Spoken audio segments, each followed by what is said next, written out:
Welcome in, everyone, and thank you for listening to the 159th ever episode of the Missouri Sports Podcast, brought to you by 106 Apparel and recording from the Revel Advertising Studio in beautiful Springfield, Missouri. I'm one of your hosts, Cameron Albert, alongside my good friend and fellow Mizzou fan, Kyle DeVries. How are you doing today, Kyle? I'm great, Cam. I'm always great, but especially great this week. You got that first week of fantasy football under your belt, first week of NFL games. Oh, man, it was great to just kick back on Sunday, watch like 7 hours of football and college football too. The weekends in the fall, man, it just makes the work week even longer than it normally is because you're just like, oh man, it's so fun. I'm just looking forward to doing absolutely nothing on the weekends, but which sounds very productive. Yeah, well, it's your time. Do with it, I guess so. What you want. Yeah, I can do whatever I want, right? Absolutely. The Chiefs were in a nail biter of a game. They just epic comeback. That's just what they do, I guess. I mean, it's kind of ridiculous that I even think this way. I probably shouldn't let my guard down, but I kind of do. I just feel like they'll find a way, and they always do. And I don't know. Like, of course, I really want the Chiefs to win every single game, but the NFL schedule, I just feel like even if they lost that game, I'd be like, it's fine. Yeah. They're going to still find a way to probably, I don't know, win the division and all that stuff. But it was still awesome to see that come back and some really fun moments in that one. Yeah, the Panthers won as well. Broncos won, 3 wins. I think the AFC West went undefeated. Even the Raiders even pulled out their game. Jeez. Sam Darnold got revenge on the Jets. I ran into somebody at my work who was wearing a Christian McCaffrey shirt, and I was like, wow, Panthers fan, that's cool. And she was like, yeah, I used to be a Jets fan, but the way they treated Sam Darnold made me switch to being a Panthers fan. Wow. I was like, okay, we'll take you, but that's interesting. Maybe there's just not a lot of good reasons. A Darnold jersey? Yeah, I don't know. Just not a lot of good reasons to be a Panthers fan, so just gotta. Not a lot of good reasons to be a Jets fan. She was ready to leave very quickly. She jumped ship pretty easily. Yeah. Well, Kyle, we've got to talk about the Kentucky game. We do have some recruiting notes to touch on first, but before we do that, I want to give a special shout out to our newest Patreon supporter at the $10 level, Tim Keynes. Thank you, Tim. Welcome in. We appreciate your support. We appreciate everybody over at Patreon. We appreciate everybody who subscribes on YouTube and gives us reviews on iTunes and those places. So keep it up, everyone. We have really been enjoying the community lately. It's been a lot of fun. So shout out to Tim Keynes for that. Kyle, one thing we missed last week was Missouri got a commitment from a player. And do you remember who it was? I'm putting you on the spot. I'll look it up. Was it a flip? Yeah, who was that? I don't know. Well, we'll come back to it. I'll remember. This week, we need to talk about 2 very big recruits. And on the basketball side, that's Aiden Shaw, who has an announcement coming up very soon. And on the football side, you know him, you love him. It's Luther Burden. I've heard of him. So let's start with Aiden Shaw. He's coming to a decision sometime soon? Yeah, Friday. Announcing his commitment on Friday. Today is Wednesday, so by the time you're hearing this episode, it will probably be coming any moment. And I think it's Friday morning, around like maybe 10:30, 11, something like that, Central Time. So that is a big announcement for a player that is very important to Missouri's class. I think they only have like 1 open scholarship, if that. So they had to be pretty selective with who they're going to land here, and obviously Aiden Shaw would be the perfect candidate to. If you could choose anybody, I mean, it just seems like that's the perfect, ideal recruit you're looking for. Probably a 3 or 4 year guy who's really talented, really long. Play multiple positions, good defender. Yeah. Can handle the ball, score. Sure. Absolutely. Athletic. Yeah, that would be huge. And that would, I think, ease the minds of a lot of people that are not too happy with Conzo Martin and the coaching staff right now. I think that would go a long way to kind of make people feel a little bit better based on the reaction to last year's recruiting class and last year's into the season. Yeah. The flip that I'm talking about from Nebraska to Mizzou is Valen Erickson. Thank you. offensive lineman. Yeah, that was an interesting one because he just committed to Nebraska pretty recently. This summer, maybe even it was like July, and he was on a visit to Mizzou. I guess it was that first weekend, and just decided to flip after his visit. So I don't know what happened in that span of like a month where he was committed to Nebraska, but man, we just see continually over and over how the trenches are so important, and we've got work to do there. And we've definitely seen that in the first couple of games where if you are not sound in the O-line or D-line, you will be punished for it, especially in the SEC. So just give me all the talented offensive or defensive linemen. So I was excited about that one for sure. And things just generally not going super great over in Nebraska. Sorry, producer Cam, but anytime we can losing a lot of recruits, steal a recruit from Nebraska, it's kind of enjoyable. Yeah. Okay, so Luther Burden, he is announcing a top 3 on Friday. Yep. We expect that to be Mizzou and Georgia and Oklahoma, I guess. Oklahoma or Alabama, I would guess, but I don't really see anybody outside of those 3 or 4 having a shot. But he also announced he's making his final decision, on October 20th. Yep. So that will be here before we know it, right in the middle of football season. Mm-hmm. So mark your calendars. It's time. Yeah. It seems so crazy that we finally have a date in our minds that we will know Luther Burden is making his decision, and I'm assuming that will be his final decision with just like a month or 2 left before signing day. I really thought we were going to go right up until signing day with like a ESPN conference type situation. Right. Yeah, I kind of thought we might too, but to me, how I perceive the situation, it just really seems like Luther Burden knows where he wants to go, and I think that's Missouri. It just seems like we've heard the rumblings, the rumors, all of this time in the last 8 months, or it seems like even longer than that. That Luther Burden was intrigued by Missouri. He has a lot of family here. I think he has 9 siblings. He's a 5-star guy who the NFL will see him no matter where he goes. Yeah. And he could go to an FCS school and still find a way on an NFL roster. You know what I mean? Like, it doesn't really matter where he ends up. He's going to be noticed. He's going to be seen on national television frequently, and he's going to make a difference. And why not make a huge difference at your home state school? And it just seems like that's clicked for him. We know Coach Drinkwitz is a great recruiter, and he never took his foot off the gas pedal, even when he was committed to Oklahoma all that time. Yeah. Never stopped pursuing. So it's good to feel loved, and it's good to feel like you can make a difference for the home state school. Yeah, you put it perfectly there. I don't think I have much to add other than if this doesn't go Missouri's way, there'll be chaos. There will be hell to pay. There'll be riots. We would have been really suckered into something here if he ends up not going to Missouri. I really feel like I at this point I don't foresee anything other than Missouri. Feels good to say that. Does it? It does. It feels a little scary. It's gonna feel a little bit better whenever it's official, though. Okay. Yeah, I'm scared by proxy for you. That you're being so confident. I have to go into witness protection if he doesn't. Seriously. Yeah, we don't know anything. We just are. It really seems like right. Yeah, Mizzou is the play. We just. We're feeling out what people have said around the area, right. And people on the inside, they're on the inside for a reason. They know things, and people have shared things, and when you get some of those pretty reliable sources saying the same things, it all adds up. I'm excited.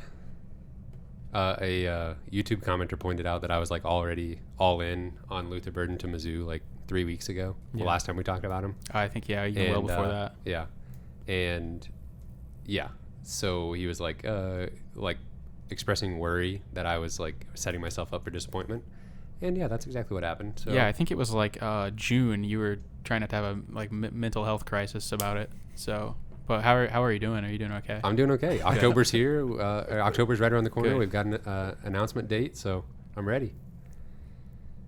All right, Kyle, let's talk about this Kentucky game.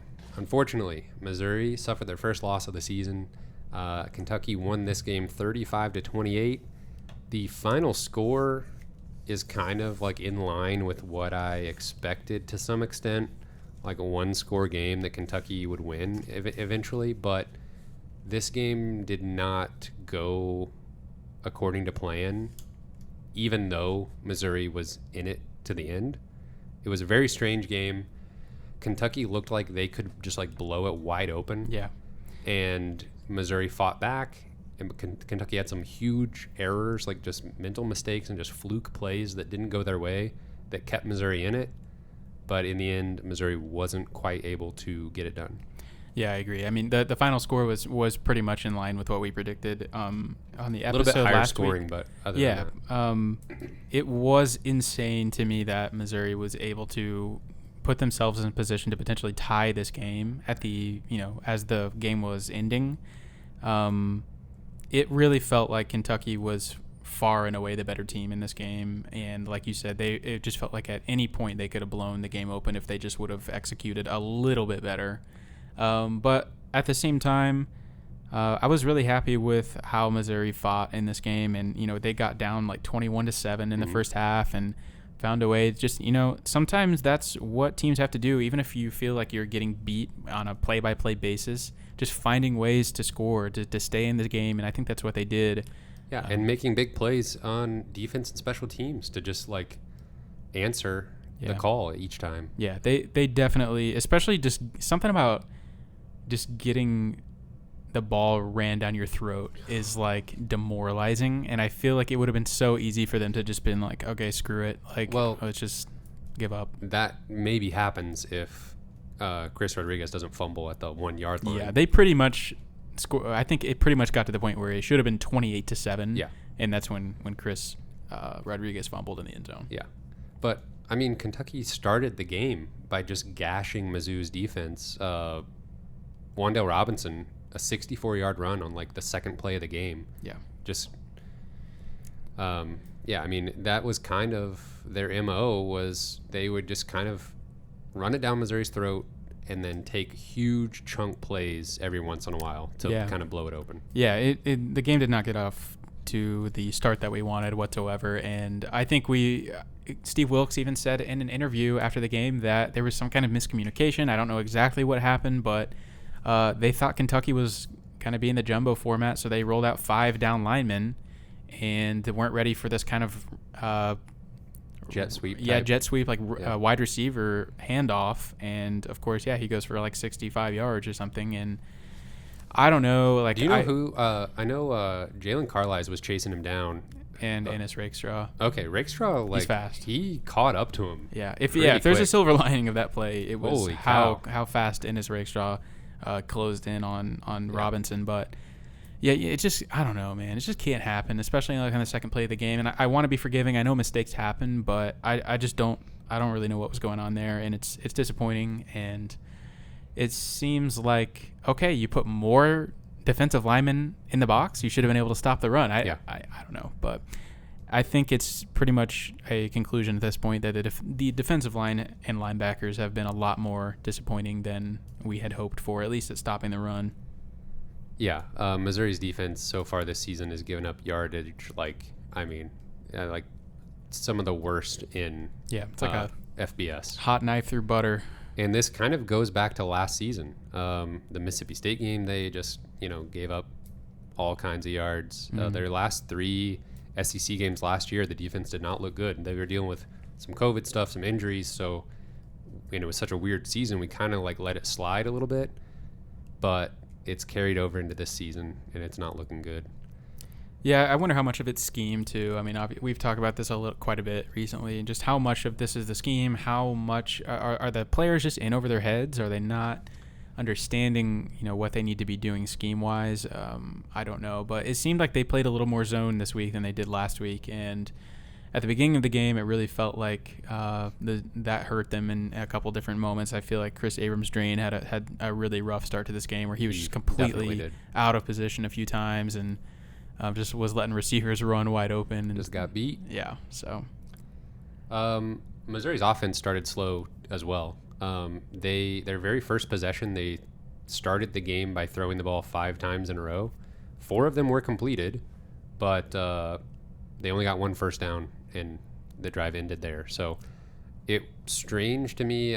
People like to question play calling quite a bit. I don't think I really think that's too fruitful because,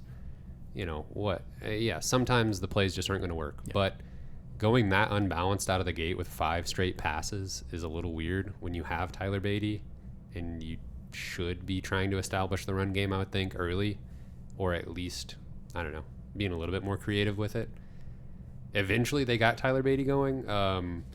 Mizzou had a 10-play, 75-yard touchdown drive where Tyler Beatty touched the ball 5 times and had 51 total yards. That was the drive that ended with Bazelak finding Daniel Parker Jr. in the back of the end zone for a touchdown.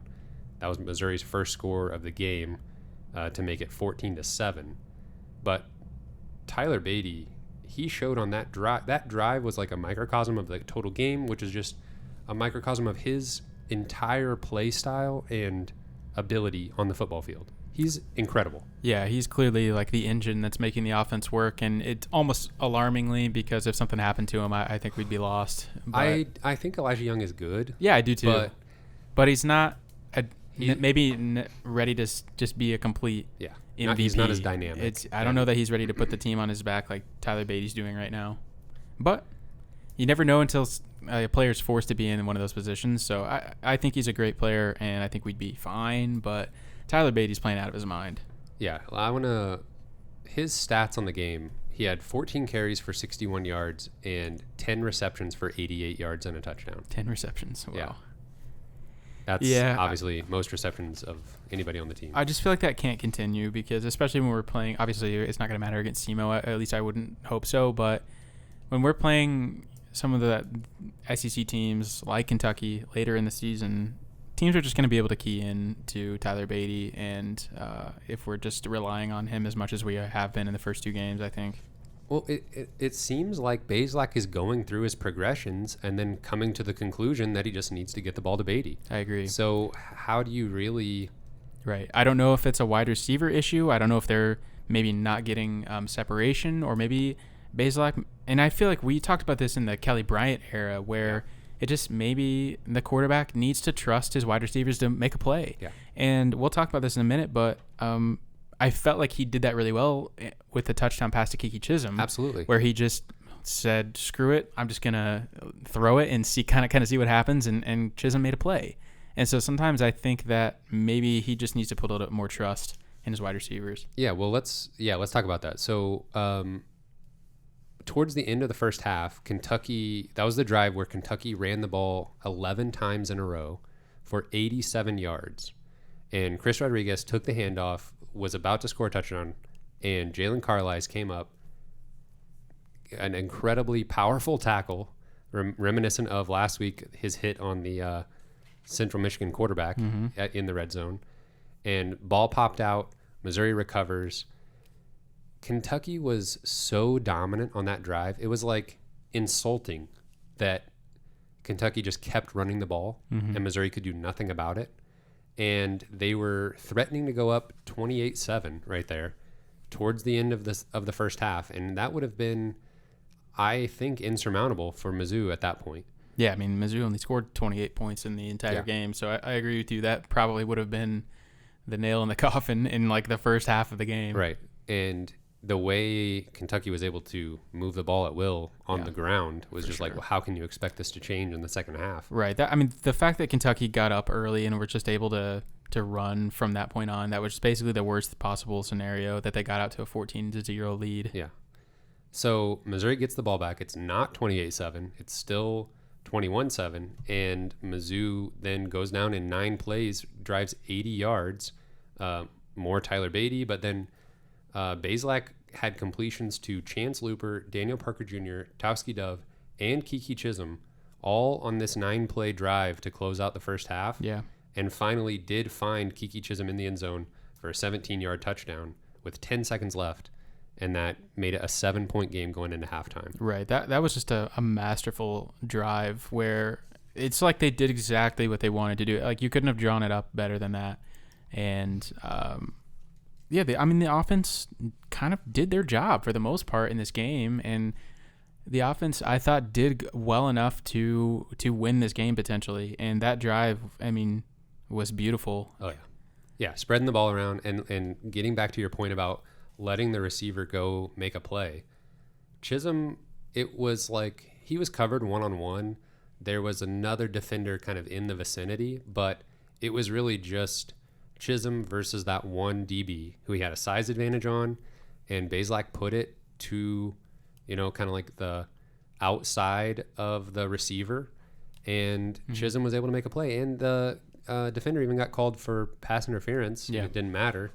But, yeah, I mean, if it takes like those kind of like more desperation moments to get Bazelak to trust his receivers to go up and make a play, that worries me for the offense moving forward.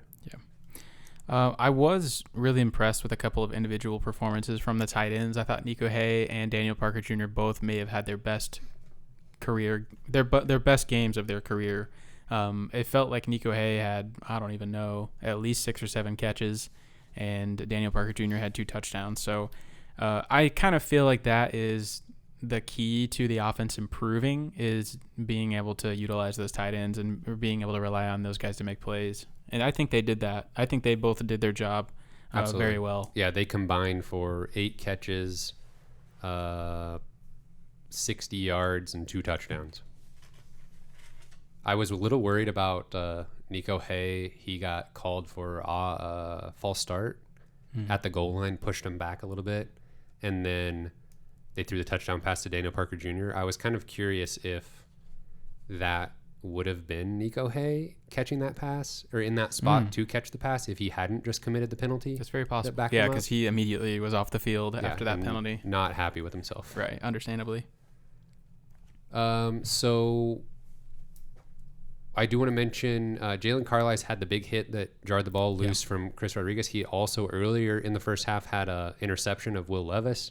So he has been like a breakout player on the defense so far that I don't think, we talked about him in the preseason as being a guy that could take that next step. Yeah. But I don't think I expected it to be showing dividends this early, like this clearly. Yeah.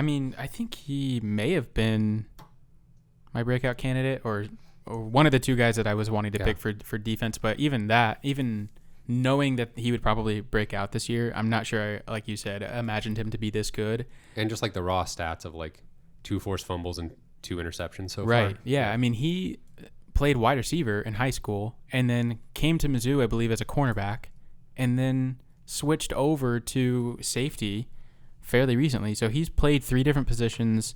So I guess that he's just picked the scheme up so quickly and seems like a smart player. And then obviously he's just athletically, he is a freak. So he's been amazing. I don't know if he can continue at the pace that he's going at, because he already has like 3 turnovers. Yeah. And he missed the first half of the first game. Right. So he hasn't even played 2 full games. Yeah. Hopefully he only plays 1 half against SEMO as well at most. I didn't know where you're going with that at first, but I wholeheartedly agree. So coming out of the second half, Missouri was only down 7. They got the ball back, so they had the opportunity to go down and tie the game, but Bazelak threw an interception, and Kentucky just immediately turned around and scored a touchdown in like 3 plays. Yeah, that was so disappointing because it really felt like Missouri had the momentum with that amazing drive before the half, and then having the ball, it was just like, it felt like a miracle, honestly, that we were within 7 points, but it still felt like this is a totally winnable game, and with the situation we're in, and we had the momentum.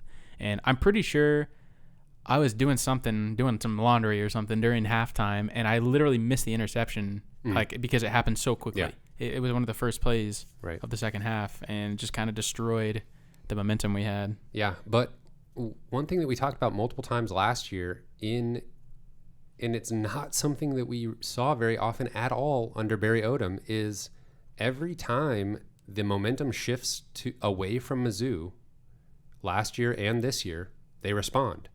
And it's too little too late sometimes, and they lose the game, which you're going to lose some games. That's understandable. But it seems like so far these 2 Eli Drinkwitz teams Do not give up on these games. And the offense is like, okay, we'll right the ship and we'll score and we'll try to keep us in this. And the defense can make some stops to keep them in it.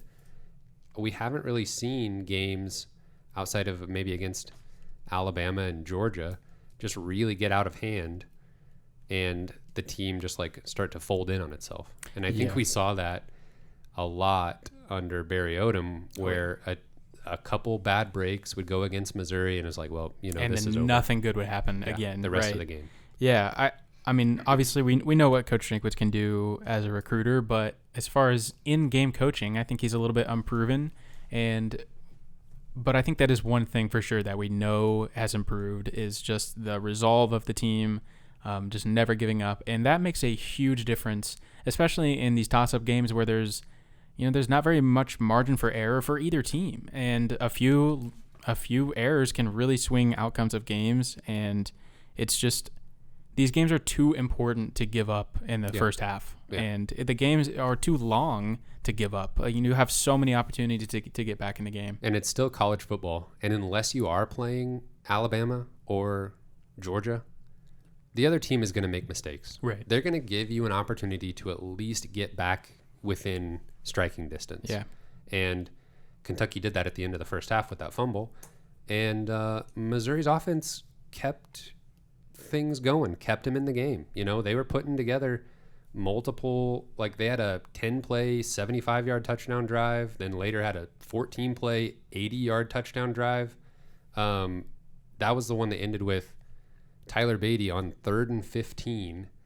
It was a planned screen pass. I don't love the play call, honestly.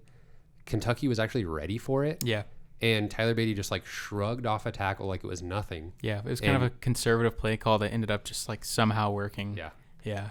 Honestly, as a Panthers fan, I watch a lot of Christian McCaffrey catching balls out of the backfield and making something out of nothing. Yeah. And Tyler Beatty does it in like the college football version exactly the same. Yeah. And it's incredible. Like in not the podcast fantasy football league, but in one that we're in with just some of our friends, I have Christian McCaffrey on my team.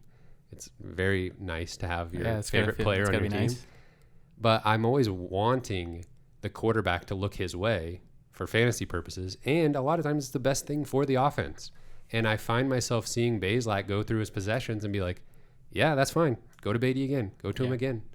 And on this play, it just kind of showed why they should just keep giving him the ball. Yeah, and he did that against Central Michigan too, where he took like a screen pass for a touchdown. So, yeah, what seems like conservative play calling ends up just being the best possible thing for the offense because Tyler Beatty has just been that good. Now, if that first guy that tries to wrap him up is successful and he stops him at like a 10-yard gain, it's 4th and 5 on the like 20 or like 15-yard line, then we're thinking, okay, now you're going to kick a field goal when you're down 14. Like, none of this makes any sense. Why did you call that play? Right. But Tyler Beatty was able to make it happen and made it a 7-point game again. It does kind of cover up what we may have been thinking, though, if it didn't work. And that is, like, does Coach Drinkwitz trust Bazelak to throw a pass more than, like, 20 yards? Because sometimes it really doesn't feel like it. Like, he has that confidence in him. And I am mistaken, that touchdown tied the game at 28. Yeah. So that was just that was huge. Yeah. And it just made you feel like, okay, Missouri can win this game. Yeah. Absolutely. That's the offense answering the call, coming back out and putting touchdown drives together. Of course, the defense couldn't quite hold up their end of the bargain. No. Kentucky scored again to go up 35-28. Mizzou had to give the ball back to Kentucky again. And it looked like they were going to drive down and kind of ice the game with a field goal to make it a 2-score game with very little time left in the fourth quarter. And I will mention that I'll pat myself on the back a little bit here. I said in the Discord to you guys and the Patreon people in the Discord, I said, just block the kick or something. Oh, you told them to do that? Yeah. You told the players? Well, good idea. I put that thought out into the... I doubt anybody else was thinking that. You spoke it into existence, and we're very thankful. Because Missouri did block the field goal attempt. And that was amazing. Yeah. Huge play. If Missouri somehow ends up winning this game, then there would just be some play. That would be demoralizing for Kentucky, honestly, to be like that dominant on both sides of the field for most of the game and come up short. But obviously, they were just better, pretty much all game. Yeah, so. If Missouri finds a way to win this game, that would probably be like one of the biggest plays of the season. Is that blocked field goal? Yeah, and it almost was bigger than it was because the ball popped up into Chris Abrams-Drain's hands with nobody in front of him. But he kind of just fumbled it just enough where he probably felt like he didn't want to go for the home run play and just needed to fall on it. But fastest player on the field with like the whole field in front of him. That definitely hurts a little bit knowing that he could have potentially ran that all the way back. That does bring up my special teams coaching complaint that I have brought up on this podcast before, which is if you block a field goal on 4th down, don't worry about recovering it cleanly. Try as hard as you can to pick the ball up and score. Like in any other turnover situation, secure the ball. In a blocked field goal on 4th down, if that happens, you have to be thinking score, because the worst thing that can happen is the offense gets the ball back and it's a turnover on downs. So that's just my little soapbox on that. All right. Send an email to Coach Eric Link. I think he's at special teams. I might. Let him know. I might. I'm sure he'd really appreciate that. Yeah, he'd probably agree with you and he'd probably say, I told him. Okay. Well, if he says that, then we're all good. But I can't necessarily blame Chris Abrams-Drain. It's just chaos in the moment. You're just on instincts. A crazy play. Yeah. They did an awesome job by blocking the kick in the first place. So Missouri had one more chance to go down and tie the score it would have been a tie at 35 all. They got in a position where like Bazelak was getting beat up by the end of this game. Yeah, he was limping a lot on this last drive, and I think he said he'd be fine. Like it wasn't anything serious, but I think he got hit earlier in the game, like maybe even the first half, and it kind of just took a toll on him throughout the game, which that happens, I'm sure. Yeah. Like over time, you're just getting hit. Some of those things just kind of accumulate, but he did not look like he was moving very well on this drive.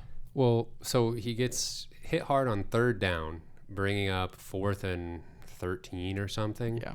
And Brady Cook is like... He's warming up. Yeah, throwing the ball like, I'm ready. Like, I think Missouri takes a timeout there, and Bazelak is not moving around very well. This is obviously potentially the last play of the game for Missouri's offense. And basically, I want to know what you think, Kyle. Should they have brought Brady Cook into the game for that 4th down play?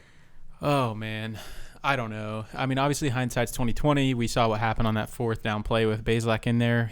That play was going nowhere. He needed to escape the pocket and wasn't really able to. Yeah. And I don't even know. Did he even get off a throw? He got off a throw, but it was not really that close to being completed for a 1st down. I don't know. I think, did they call a timeout there? If they called a timeout and had time for Brady Cook to warm up his arm, realize what he needed to do, I think you throw him out there. He looked ready. Like they cut to him on the sideline throwing the ball, and he looked like he was ready to go. If Bazelak was not able to move around in the pocket, you know Kentucky's going to send the house on that play, which they kind of did. They were in the backfield immediately. I just think Bazelak did what he needed to do, but he did not look capable of really finding an open man there. Yeah, because he just it seemed like he just kind of threw it in the direction of a Mizzou jersey and hoped for the best, which maybe that's the best we could have gotten on that 4th down play. And I'm not saying Brady Cook would have done any better, but it's just tough. I didn't even know what I wanted in the moment. Because I kneam Bazelak was hurt, and it's probably tough to get him to come out of the game there. Like he's not looking to the sideline like, am I coming out, guys? Right. Like your seasoned player who's played the entire game, every snap of the game, and now the most important play of the game, you take him out. He's not acting like he's coming out of the game. He's lining up for the next play. What's the play call? Right. Let's get this 1st down. I could definitely understand an argument either way there. I really don't know what you do, and that was a tough spot. Yeah, it just sucks when anytime you're watching your team play football and you get down to those like just desperation moments of like a 4th and long, this is the game. You're right. Those just don't usually turn out very well. Not usually, unless you're playing against Missouri and you're rooting for that team, whoever it is. But yeah, it's so sad. Like, just feeling hope up until literally the last moment, and just when that 4th and 13 pass doesn't get completed, and it finally hits you, like, they lost. It's tough. It's a tough pill to swallow. But like I said, I was happy with Mizzou's effort for the most part. A lot of defensive issues. If Missouri just plays okay on defense, I think they find a way to potentially win this game. Okay, so talk to me about Kentucky has NFL players on their offensive line, potentially. They've got a veteran SEC running back in Chris Rodriguez. How is this a trend we should not be surprised by moving forward? Or is Kentucky... How much should we chalk this up to Kentucky being pretty good? I would like to think this is the worst it's going to get because of those things you just said. Kentucky's offensive line is dominant against probably almost anybody they're playing, except for maybe Georgia or something. And you know what? I think what makes their running game even better is the threat of their passing game, and just having a capable quarterback who can make audibles, before the play starts, making smart decisions. He's got a big arm. He can test you through the air. I think that makes the run even harder to defend because you just don't know what's going to come. And I would like to think that Missouri's defense gets better throughout the season. So hopefully this was just the perfect storm of all of those factors, and nobody runs for 300 yards again against Missouri. But, man, I don't know. Kentucky ran the ball 52 times for 340 yards. Yeah. 6.5 yards per carry. And why wouldn't you? It was just working so perfectly. Yeah. Yeah, I think I agree with you. Kentucky, it's like, I said this before we started recording, but I don't want to sit here and be like, Missouri was in a close-ish game against Central Michigan. Well, Central Michigan's better than people think. And then, like, Missouri gets beat by Kentucky. So we're like, well, Kentucky's actually probably the second best team in the East. But both of those things could be true, but also Missouri's defense might struggle all season. I think they probably will. They've got to get something figured out with the scheme. I don't know if it's maybe simplifying the plays or the players just figuring out what they need to do. One of those things probably has to happen because the gap integrity was off. The secondary was out of position several times on pass plays. Weren't getting much of a... by the end of the game against Central Michigan, the pass rush was getting there consistently. That did not happen against Kentucky. Speaks to their offensive line, but... Yeah, I'm legitimately worried about the defense. I'm not panicking, but I'm worried. I don't think the linebackers are playing the run very well. I don't think the defensive line is doing much well at all. No, it's just it's a telltale sign that the true freshman on the defensive line, Mekhi Wingo, is one of the most consistent players, getting the most snaps, like over fifth-year guys, sixth-year guys. That's very telling. We just maybe don't have the athletes we need to compete at the level that we want to be at right now.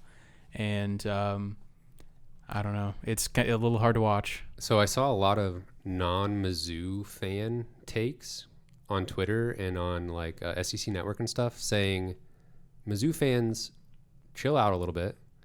You have something special in Eli Drinkwitz and what he is doing on the recruiting trail. Let him develop more of his players and get a few off seasons under his belt and get these recruiting cycles fully integrated into the program, and you'll have something special. Yeah, I mean, I think... it's not like... This was not like Mizzou sunshine pumpers saying this.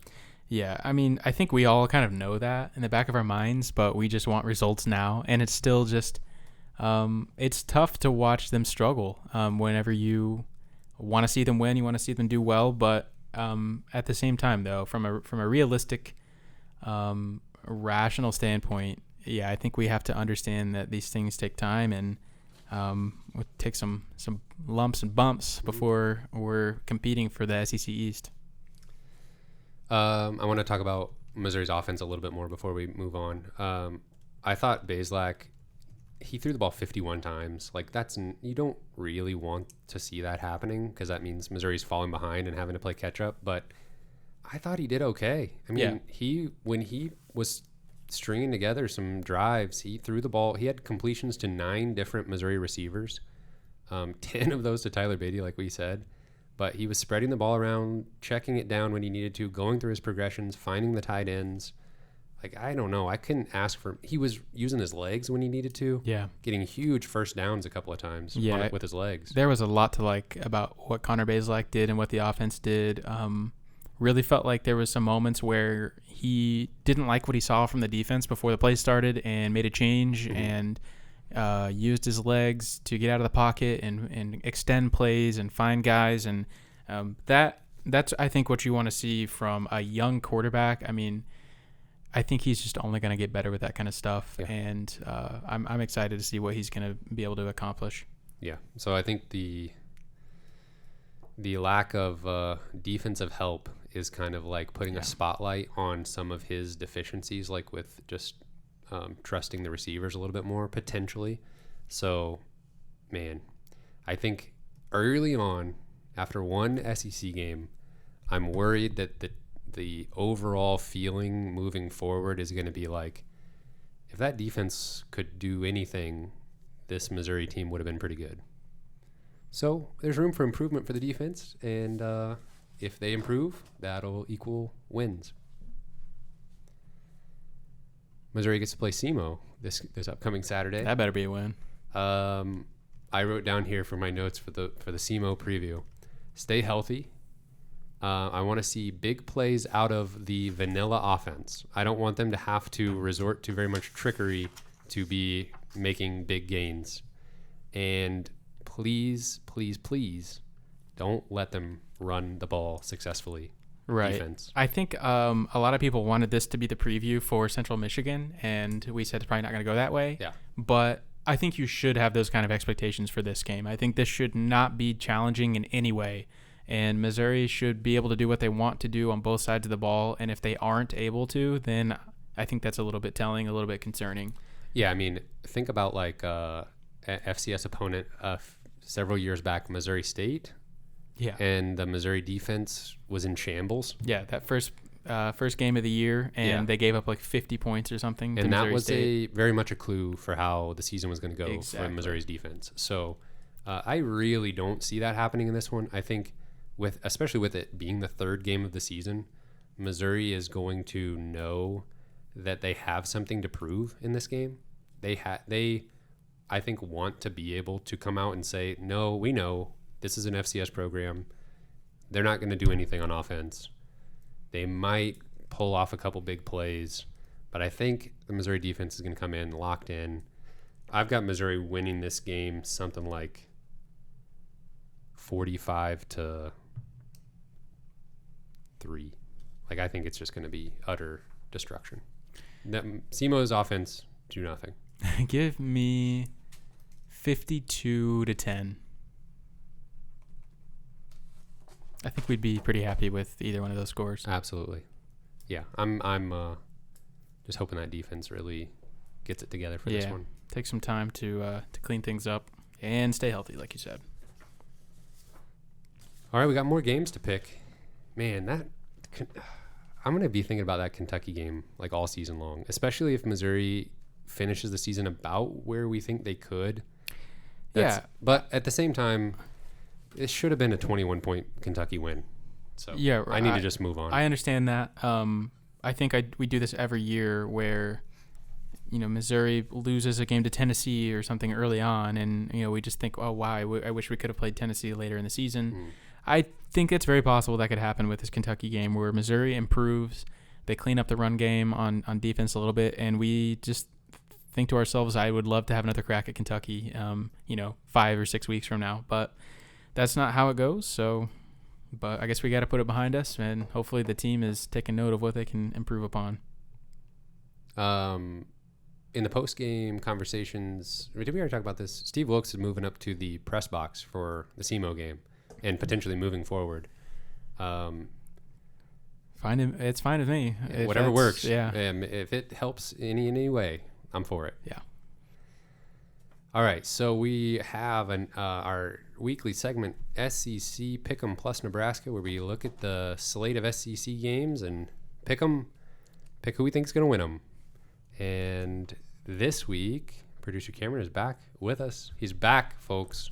Hello. Good to be back. Moderate the segment, set us up with the matchups. He's going to be giving his own picks. He thinks he wants to have his own shot at getting his name on this. Yeah, we got that trophy last time, and I was like, I want a chance at that. I think you did make the investment for this trophy yourself, potentially. So I think you deserve to have a little part shot. in me deciding I wanted to join in on the pick. You ponied up for the trophy. Like, I want to at least be able to have the opportunity to put my name on it. Yep. But we do have a wrinkle this year as well. Mm-hmm. Uh-huh.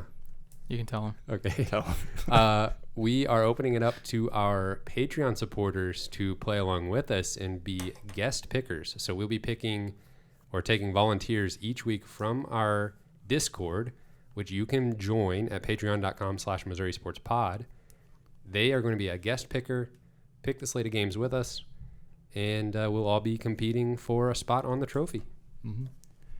So last week we did not get guest picks, so we spotted them with as many points as Cameron had because he led the week with 8 points. How many correct picks is that? Several. That's several correct picks. Several. So at least one upset. At least one upset. So at least 7 picks right. And then Kyle and I both had 6 points. And we spotted 8 points to the guest. So I had two upsets. Two so I upsets. had 1, 2, 3, 4, 5. I had 6 correct picks, 2 upsets. Congrats. You both had 5 correct picks, 1 upset each. Alrighty. So our guest picker over on Patreon this week is Britt. So let's hear. I'm ready to hear what he's got for us. Let's see what he's got. All right, our first game is New Mexico at number 7 Texas A&M. Texas A&M is a 29.5 point favorite.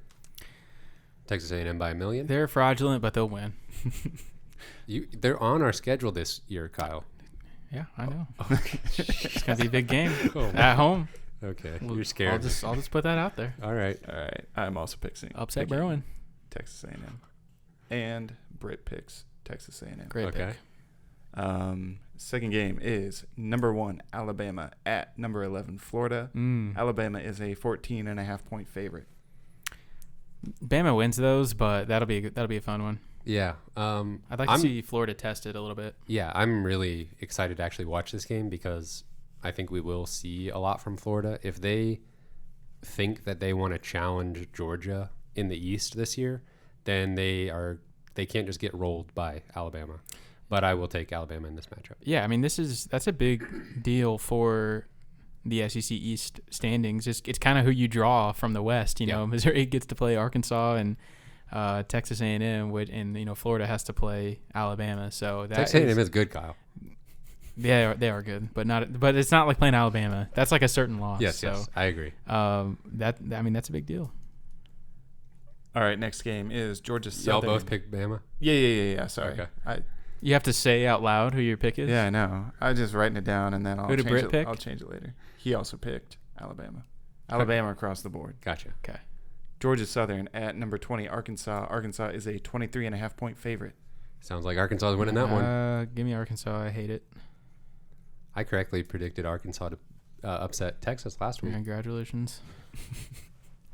All right, Arkansas across the board. Okay. Give us a tough one. Come on. Mississippi State at Memphis. Mississippi State is a 3 point favorite. I don't know anything about Memphis. They always have some like NFL running back or something though. They've been doing that. Give me Memphis with the upset. Okay, I'll go. What was the other one? Mississippi State. Give me them. I don't like that. I don't like doing that. But all right, I pick Memphis, and Britt picks Memphis. Oh my gosh! Kyle by himself. I'm gonna be rooting for Mississippi State in that one. And who's favored? Mississippi State. Oh wow! We're going for those bonus points. Absolutely. I'm about to be kicked to the curb if I don't get that one right. That'd be yeah, that's true. South Carolina at number 2 Georgia. Oh my gosh. 31.5 point favorite. That's 31. Yeah. Give me that Georgia. Yeah, me too. I would take Georgia to cover, honestly. And maybe they'll like call off the dogs late, but the dogs. Hey, The dogs. Was that? No, I didn't do that on purpose. Wow. Okay. Yeah, Georgia by 1 million. All right, Georgia across the board. Yeah. All right, number 22 Auburn at number 10 Penn State. Ooh, that's a good one. Penn State is a 5-point favorite. At Penn State? Yeah. Ooh. I'll let you pick first. Give me the favorite. Penn State at home. What are you guys Producer picking? Cameron? Penn State. Britt picks Penn State. You want to be contrarian? Yeah, give me Auburn. Ooh. Jeez. SEC. I'm about to SEC. bury myself in a hole. Barry Odom. SEC. Central Michigan at LSU. LSU is a 19.5 point favorite. Oh, wow. I think LSU... Central Michigan. Oh, yeah, I forgot. Yeah, have you heard of them? Yeah, they're pretty good. Yeah, I think LSU will win, but I think Central Michigan it'll be a closer game than 19. I agree. LSU, but They're not covering that. Right. No, they aren't. LSU across the board. Tulane at number 17 Ole Miss. Ole Miss is a 14-point favorite. Tulane's kind of salty. Yeah. They almost beat Oklahoma in week 1. Yeah. They'll almost beat Ole Miss for about 3 quarters, I think. Yeah. Ole Miss will win it. I agree. Give me Ole Miss. Ole Miss across the board. A lot of samesies. A lot of samesies, except for Kyle. Got that hive mind. Give me a tough one. Stanford at Vanderbilt. That's Stanford is a 12-point favorite. Stanford could beat a team, not Vanderbilt though. I mean, they will be. They will beat Vanderbilt. Yes, yeah. they absolutely will beat Vanderbilt. What's the line? 12. That seems Stanford's low. not very good, but I think they just upset USC and got USC's coach fired. They did. So Man. they're not They're that gonna be riding good. high. Yeah, Stanford for sure. Vanderbilt off that big win though against Colorado State. Yeah, that's actually crazy. Maybe I should start picking them. Anybody pick Now's your Vanderbilt? chance. No. Okay. Across the board, Stanford. Yeah. Last one. Let's hear it. He's out of breath. Nebraska It's a marathon. at number 3 Oklahoma. Oh. Oklahoma Oh, is man. a 22.5. No, just 22-point favorite. Ooh, I would have taken Nebraska if it weren't for that half point. Oklahoma by 1 million. Maybe 2 million. Oh man, give me Oklahoma. Britt takes Oklahoma. I got Nebraska. You do not. You do not. I thought you were trying to win. Okay, nice. I'll think about it next week. You're taking Nebraska? Yeah. All right. Oh my god. See you at the bottom of the standings. All right. Thanks for the free point. You're welcome. Okay. That's it. That's all I the got. segment. Oh man, we got some big games to. I'm gonna really have some rooting interest. Yeah. I feel like Britt lucked out a little bit this week. There was a lot of easy games to pick. We're going to be a lot of samesies. I'm looking forward to more toss-up games in SEC play. Wow, he's not impressed. Well, we'll get Britt back in here maybe later on in the season, see what he can really do. Yeah, the Patreon team is a collective team all season, so they are depending on one another. Yes. So if anybody comes out here with some just like absurd picks, we'll really take advantage of that. Well, okay, I was gonna say we'd throw them out. Oh, absolutely not. we want to win. Okay, yeah, I guess that works. That all for this week? I think so. Unless you guys got anything else, you can find this podcast on Google Podcasts, Spotify, Apple Podcasts. We are on Twitter at Mizzou Sports Pod, and you can email us at MissouriSportsPod@gmail.com. You can find our stickers and t-shirts on our online shop, MissouriSportsPod.BigCartel.com.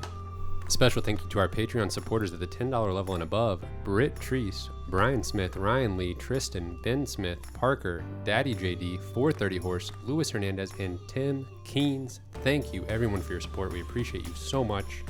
Thank you, everyone, for listening. We will see you next week after a win.